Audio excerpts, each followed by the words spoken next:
there. Third time's the charm. Welcome to your weekly messages for this week. Cards just jumping out all over the place. Always candid, except I had to restart the video because, well, the first time it was just off kilter, and the second time Violet wouldn't get out of the shot, and she kept headbutting the laptop, which is fine, except I don't want you guys to get sick seeing it shaking and all that. So, on that note, I'm going to talk about the physical health and stress.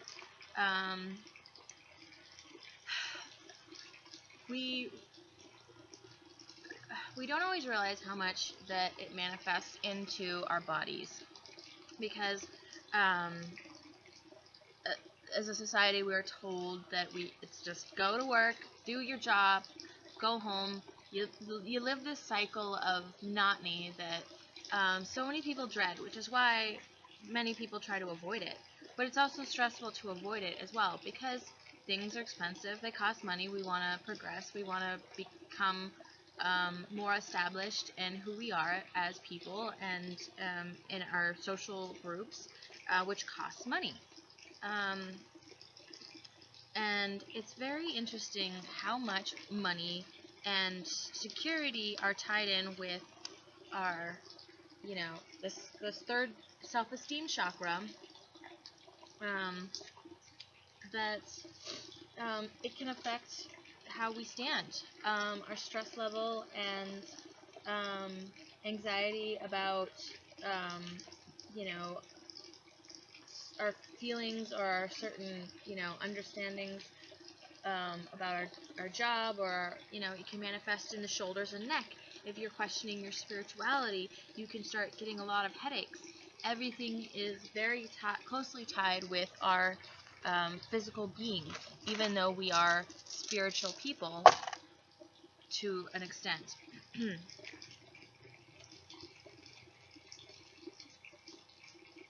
So, I received a very amazing Reiki treatment over the weekend.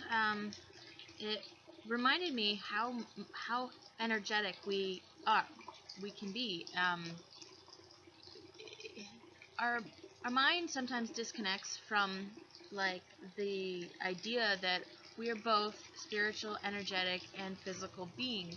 And so when we have a stressful day, or when we have, a really amazing day, you are really tired, but your mind is still going at the end of a stressful day, because you're worrying about a lot of things, and your shoulders are starting to get closer and closer to your ears, and you're just, kind of hunched over a little bit, and that's causing a lot of stress and tightening and shortening of these shoulder and neck muscles, which is why these are some of the main areas that we find as massage therapists today, as being problem areas, as technology has led us into an age where we are hunched over and stressed out in front of a computer. Also, we can have certain disconnects in our own, in our own sensuality, or in self-esteem, when it comes to certain things that have happened to us, and then we block them out. And that's why a lot of these regression therapies are very important as well, because sometimes we can't even remember what happened. It could have been like as a child, and that one popped out, and it comes back to us. But be careful if you're seeking any kind of birth trauma therapy, as there's safety issues that have been called up in the past, but I highly recommend alternative therapies, because sometimes when we are still denying it to ourselves, going and seeing a counselor can be helpful, but unless we admit it and are openly willing to admit it to ourselves, we're never going to actually admit it to another person.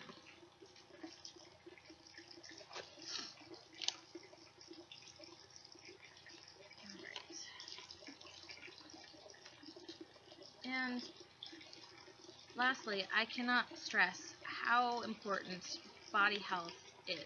Feeding the right foods without so many chemicals, and you don't realize how much we can focus on and cling to stressors, cling to things that you know, we could really go on about, you know, something that really irritates, that really bothers us, that we have no control over. We have no control over how someone else perceives us, besides doing our best at, you know, with the 4 agreements. You know, be genuine, always, you know, try your best. I haven't read that book, but it was mentioned to me. It's just basically just being authentic in your actions and your thoughts, and trying to just live the best you possibly can. And I do try to practice that, because, you know, as difficult as it is, because people want to suck you into their you know, ideas that you have to be flawed, you have to complain about your flaws, and you have to be upset, and you have to feel constantly like you aren't good enough, and then you can all commiserate together, which is really a weird concept that I have noticed, where, you know, it's like, it's this whole, like, if you're not, you know, if you're not one of us, if you're not flawed like us, you're the other, you're one of them, and you are rejected, you are out of the, you know, the social circle. And as humans, we do thrive on social interaction and having human connection, but it's so difficult to find. We're not taking those because a bunch of them popped out. But, you know, it's difficult to find your tribe if you're vibrating. That's a good one. If we're vibrating at a negative attachment, and we keep getting stuck in these cycles of negativity, because then it weakens us. It weakens our immune system. It weakens our nervous system. It stresses us out. It doesn't allow us to think clearly. It doesn't allow us to access our intuition and actually can cut off our creative connection. So if you feel like you're creatively blocked, what are your patterns? What is going on? Who are you surrounding yourself with? What environment are you surrounding yourself with? We have had so many terrible things going on right now, and I don't even really want to address them in this. You know, I don't want to bring that vibration in, but I do want to acknowledge it, because I know that a lot of people, how they cope, will just go do something else completely and just not even say anything about it. And then other people who are dealing with it in the first-hand basis, which I know a lot of people are, because it happens to do with their appearance and how they are perceived on the outside, that it's difficult for them to know that some people can just escape it and they have to live their reality every day. And I think that goes along with a lot of different things. I feel like everybody has a certain reality stereotype they have to, you know, they're up against, and they're fighting. And I think that the important part is to acknowledge that everybody has a battle. Unfortunately, some people's battles end up getting them killed, like women and people of color. But if we can all, you know, unite as understanding that the enemy is negativity, the enemy is fear, the enemy is manifested in people who are afraid of being killed by one another. And when we can break down those barriers, break down the walls, and we can have genuine connection and conversation with others, we can actually disregard a lot of those barriers. You know, treating others with respect and not there's a, certain posturing, there's certain energy, there's certain attitude that we can all bring to the table that will take away a lot of those barriers. And sometimes people are afraid. They are afraid of that energy that you bring because it is so counteractive of their negative energy that they will lash out. There's a lashing out. And it's unfortunate because, you can vibrate so intensely with somebody and then completely just like be repelled because of the the fear love barrier. Okay. All right. If someone is vibrating in fear and negativity, they will not be able to see.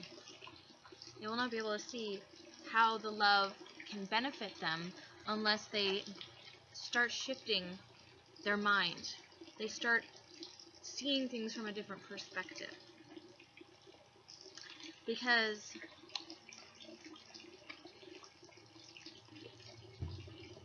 love is a state of mind. Love is a state of peace. Love is an offering that we can give another person as a general symbol of friendship and human existence. A lot of people come to one another in fear, and everybody is vibrating in that fearful state, which just allows them to kind of cling together in fear and try to fend off, the enemy. But the enemy is that fear, and you're clinging to it. You're clinging to the enemy, and you're keeping the fear alive, and you're not pursuing an open understanding, because a lot of times we go off past, precedent, and if something happened once in the past, then it's going to happen again because we see that exact situation sort of unfolding again. And most of the times it's a test. It's a test of, have you learned a lesson to be open and accepting but aware?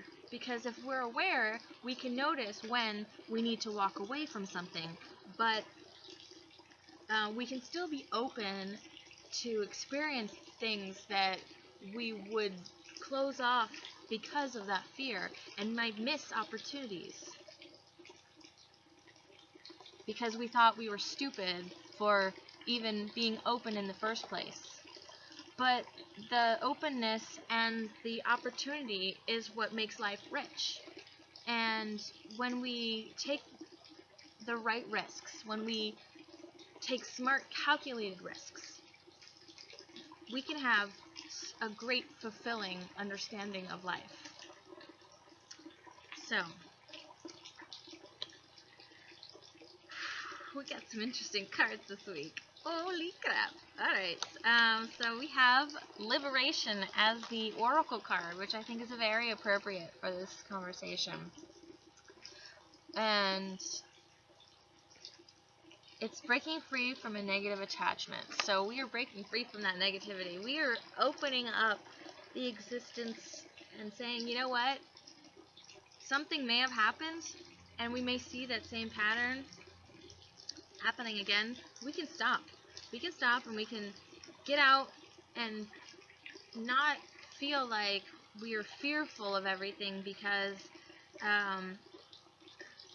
we see the patterns. We see that we're starting to go down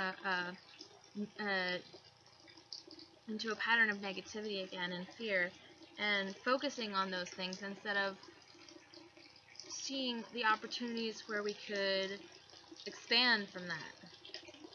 Use those powerful emotions in a different way. Use the idea of people or the connection as a positive thing instead of taking a negative slant or look at something. not taking on somebody else's shortcomings, not taking on somebody else's idea of who you are because of their perception. Alright, so I'm going to read this because this is the order that we're going to go in, apparently. Whether you realize it or not, you have become too emotionally attached or dependent on someone or something, or you have allowed or inadvertently caused someone to get too emotionally attached to you. When at first it seemed like a healthy friendship or interest, now seems to be taking over your life or is creating too much codependence. Codependence, the word of the year. Ha! A situation that initially seemed like a positive thing has now revealed its negative side. This is, in effect, like a form of addiction. You are advised to examine this issue and create some space between you and the issue. For your sake and the sake of others, you must do whatever it takes to break free from this negative emotional attachment. Initially, this may cause some resentment or even a sense of panic, but the end result will be well worth it. When you manage to emotionally detach yourself from the issue, you will have learned a valuable lesson, and this will serve you well in the future. I release myself from all negative attachments. I trust that this is for my highest good. I trust that this is for the highest good of all. I help others most by not allowing myself or them to be codependent. I look at every situation in a balanced way. So, the beginning of the week, we have the Ten of Cups reversed, the Five of Pentacles upright, and the Tower.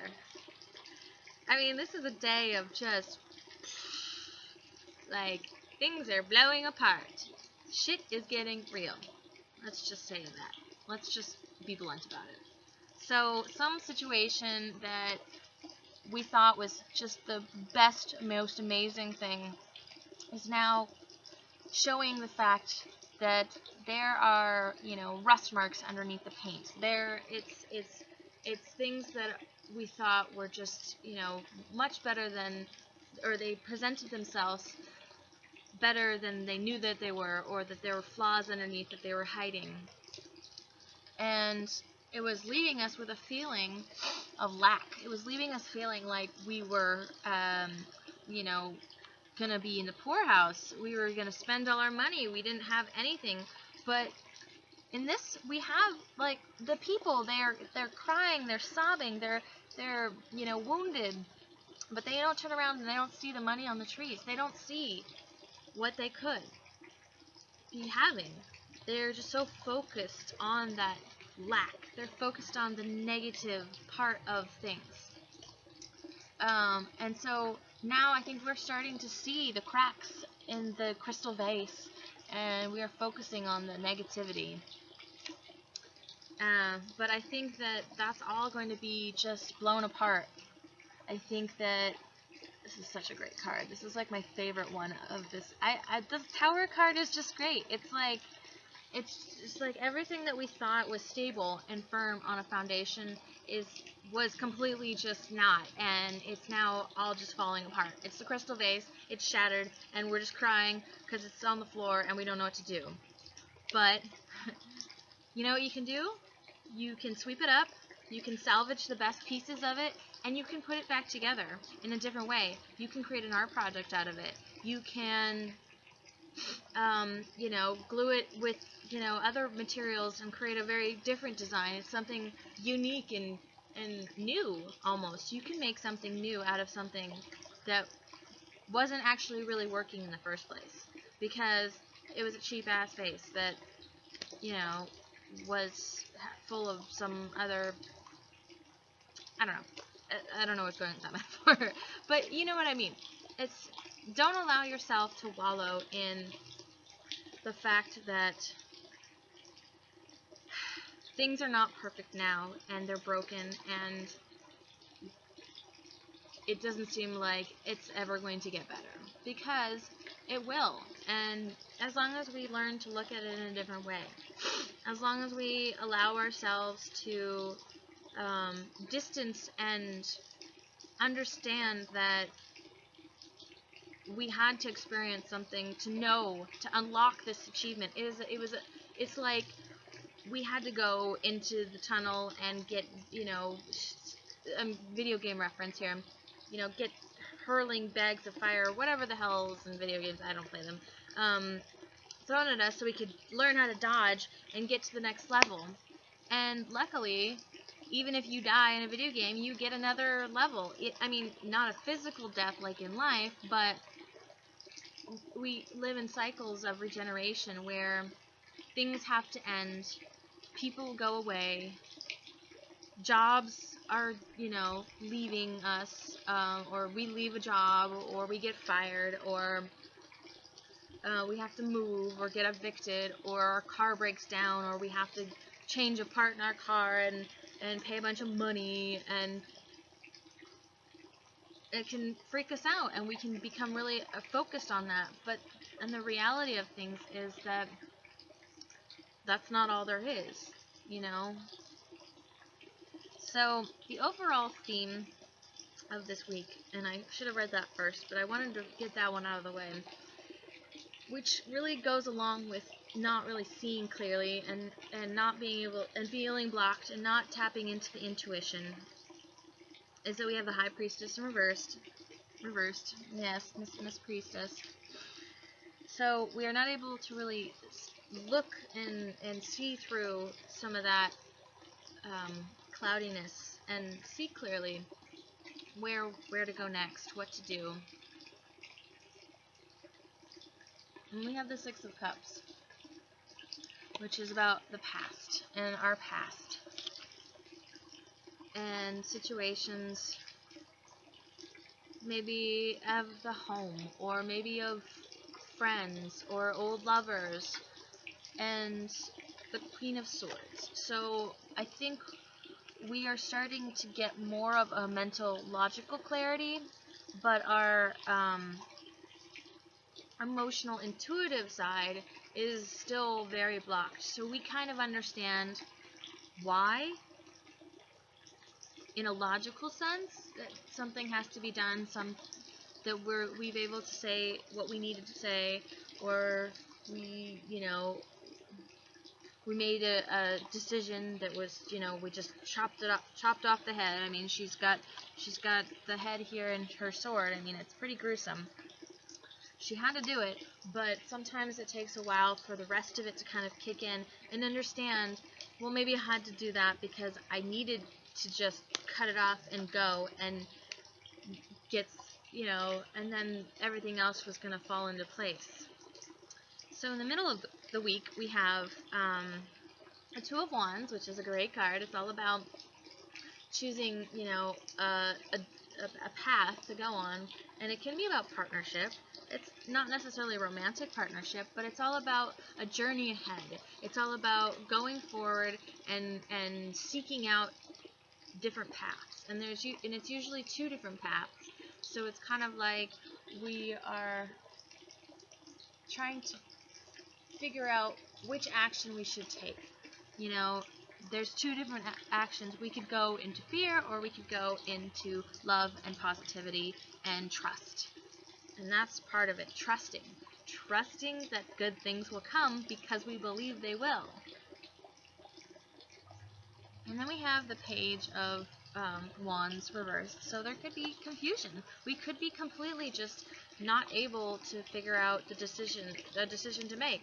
We could be at completely at, you know, at a crossroads, and okay, we could go over here and we could do this and do that and do that, or we could make a decision to go over here and do this and this and this, but we can't do both. But I want to do both, but I have to choose which one, and which one is more important, which one feeds me more. We don't always ask those questions. We just kind of see which one is the shiniest, which one we think will pay off the most right away. Instant gratification. And then we have the Six of Pentacles reversed. So looks like we are looking for equality and balance in material gain. And it's interesting because the Six of Pentacles reversed points back to the Five of Pentacles. So maybe we're having a difficult time making a decision because we don't feel like we have enough. We don't feel like we have an abundance of, or an acceptable amount of received money, tangible things. So it's difficult to decide something if you don't feel like you are able to fund yourself in a certain way. Maybe you're trying to go off on your own or go on a trip and you feel like, oh, I don't know if I have enough money to do this, and should I really do that, and can I really afford to take off work? And so that's the middle of the week. At the end of the week, though, we have the Ace of Cups, the Magician reversed, and the King of Cups upright. So it seems as if there is an energy of nurturing, kindness, masculine energy, even a male figure maybe, who is, coming in and offering this creative, loving tidbit or understanding, and maybe they're not quite sure how to give it, or maybe you're not quite sure how to receive it, or maybe there's a bit of deception or confusion.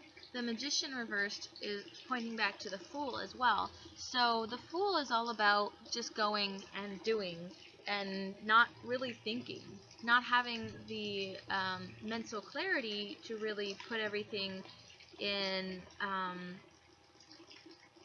the right order to get everything that they want out of it. Sometimes you get lucky, but sometimes you fall off a cliff when you're just going and you don't even look.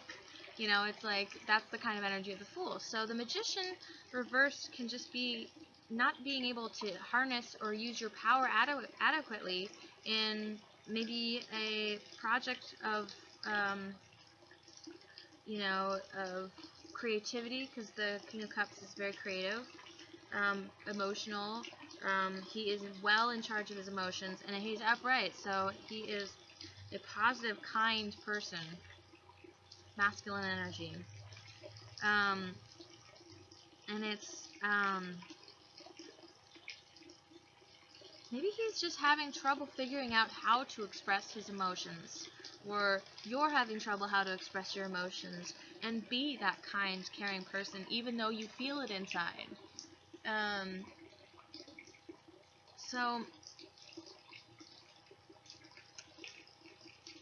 figure out how to access all of the things at your disposal. We have the Pentacles, we have the Wands, we have the Swords, and we have the Cups. So use your logical mind to weigh out the options of what you have, what you are already, possess, and how you can allow your security to fuel the vulnerability that you can access with your emotions, and then act upon that by, allowing yourself to express those emotions, allowing yourself to be vulnerable, because you know that you can, even if you may feel as if you're being too open. You are not trying to guard yourself from everything and all the fear, because you do have that internal security. You do feel as if you have enough. You look around you and you look at all the positive things, and that allows you to access that feeling and allows you to express that feeling and act upon it. So I hope that all made sense. Let's get to the love cards before I get to the... I was trying to do it short. Well, next time, right?